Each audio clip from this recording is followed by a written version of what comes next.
Hello friends, welcome to this course Data Structure using C and C++. Myself Professor Sanjay Shah. You can call me simply Sanjay or Professor Shah. Throughout the course, if you have any query, you can send me a mail. I will try to solve your problems through email. Now let us start with the introduction video. Before we further move ahead in this video, I would like to suggest you that to complete this course in time so that you can utilize the knowledge gained from this course in the examination if you are a student, or if you are a developer, you can use the gains in the development of the software. We will see that without knowledge of data structure, a developer cannot develop a program efficiently. This efficiency may be with respect to time, or maybe with respect to cost, or it may be with respect to memory utilization. In coming videos, we will learn the course with the help of presentation and live screen for program development. So in the course, we will discuss each data structure with its representation, operations which performs on it, advantages and disadvantages of the data structure, and the most important part is the time and space complexity of that particular data structure. Now let us start. We will discuss in this part what is data, what is program, how memory is defined and different types of memory, different units of memory, what are the addressing systems, and then we will define data structure, database, data warehouse, and big data. So let us start with what is data structure. That is, what is data and what is program. So data is a collection of facts, or we can say that data is the name given to basic facts and entities such as name and numbers.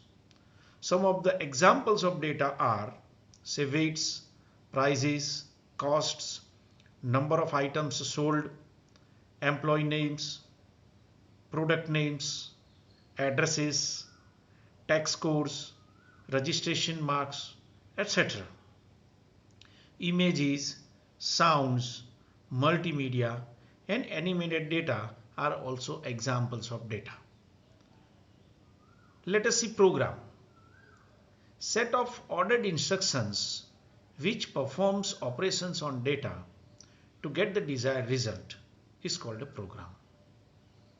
So basically program has two parts, data part and instruction part. Without data, program has nothing to do. So data is very important to perform the program or to get the desired result. Now if we have data, and data is an important part, it is required to store in the memory.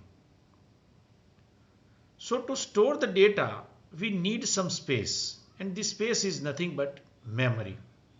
So we would like to store our data in the memory, and when we store data, we have to get it back when it is required, and therefore some kind of address is required to store the data. So address is used to store the data. Now let us see how addresses are given to the memory. Now in the next slide, before we see some addressing system, let us see what is memory and different memory units.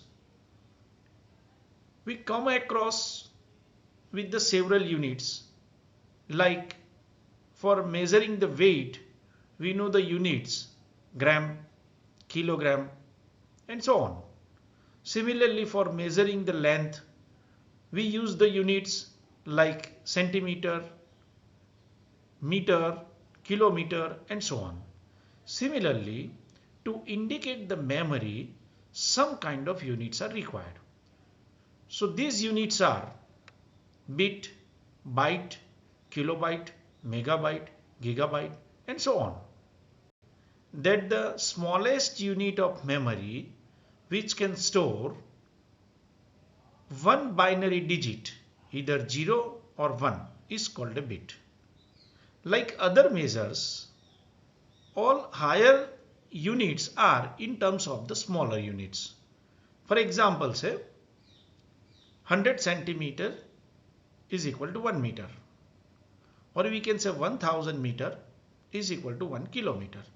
Similarly here, 8 bits form a byte, or we can say 1024 bytes is equal to 1 kilobyte.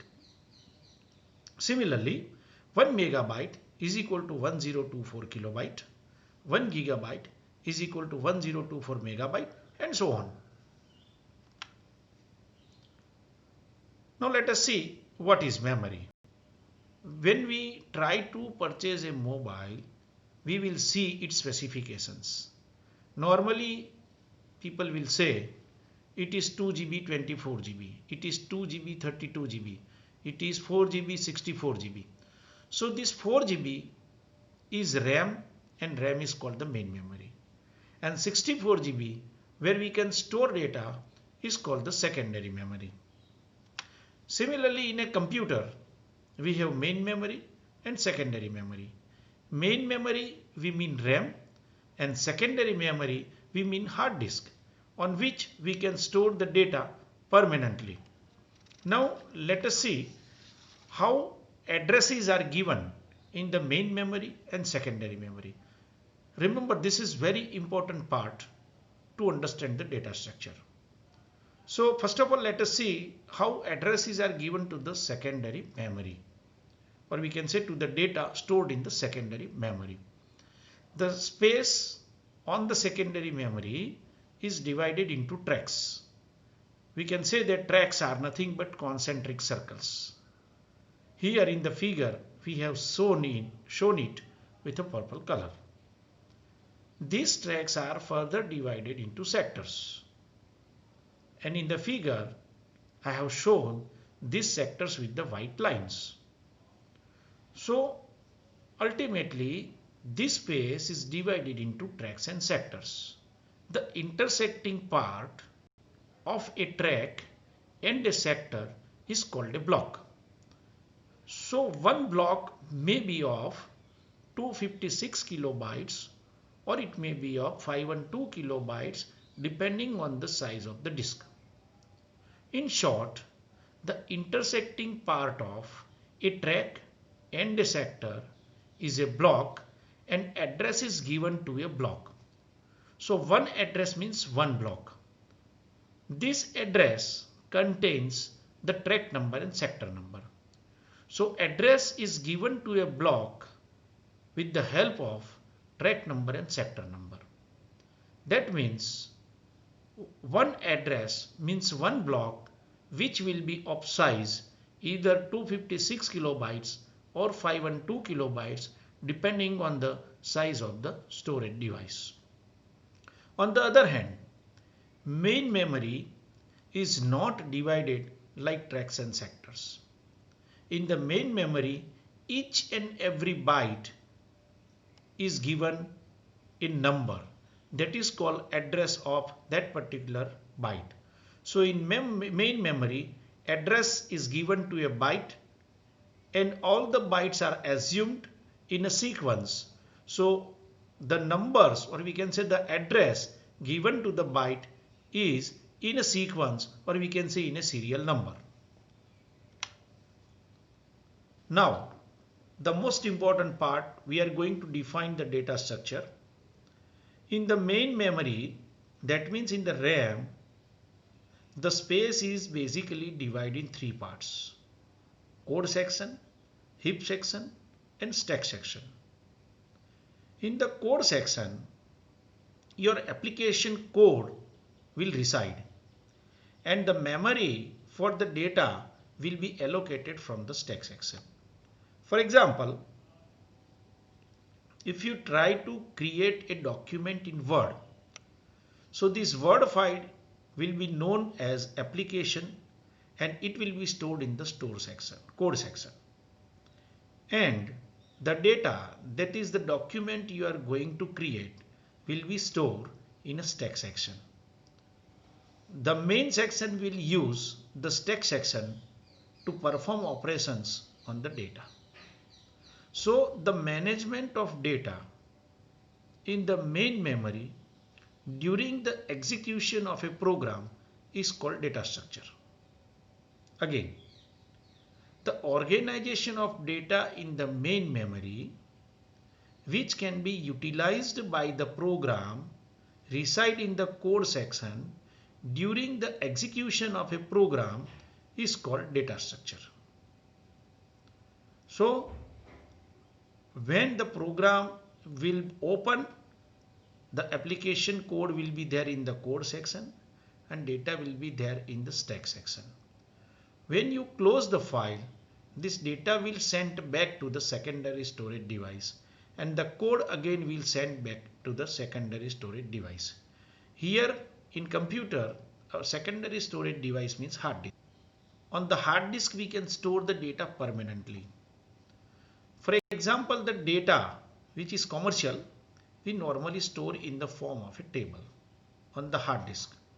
So when data stored on the secondary storage device, it is called the database. Now, some data which are useful today. Every day, data is going on accumulating. So some of the data getting accumulated which we need not today. So this kind of data may be created at different places.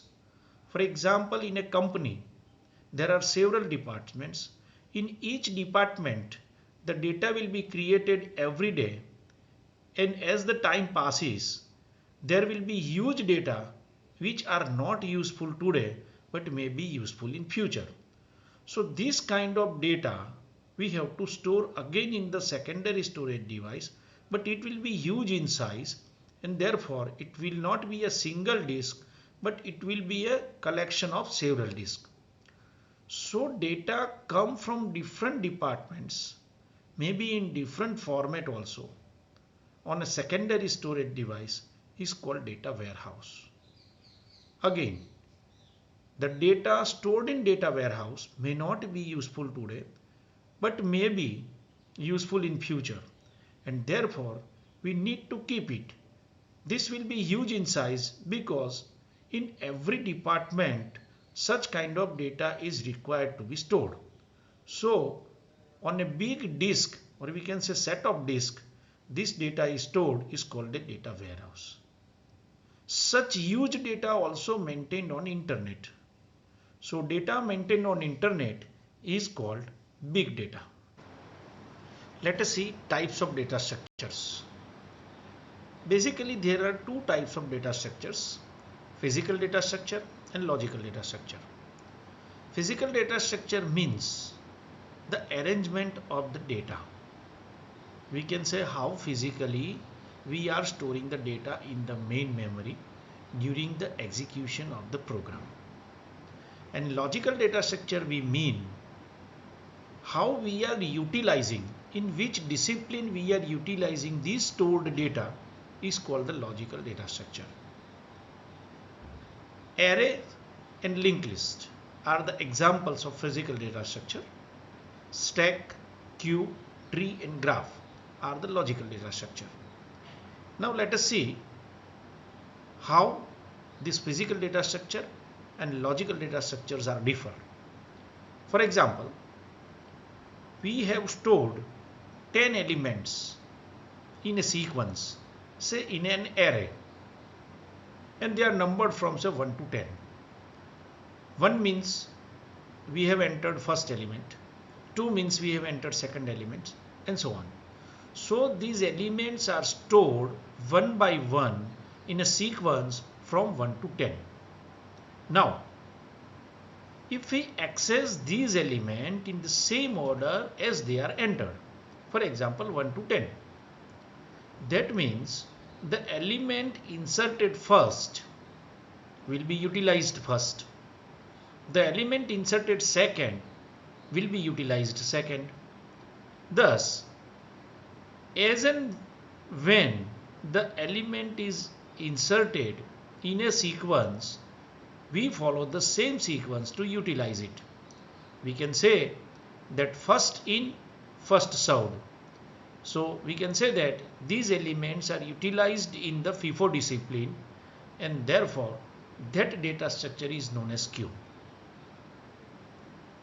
If we utilize these elements in the reverse order, for example, the last inserted element we use it first, last second inserted element we use it second, and so on.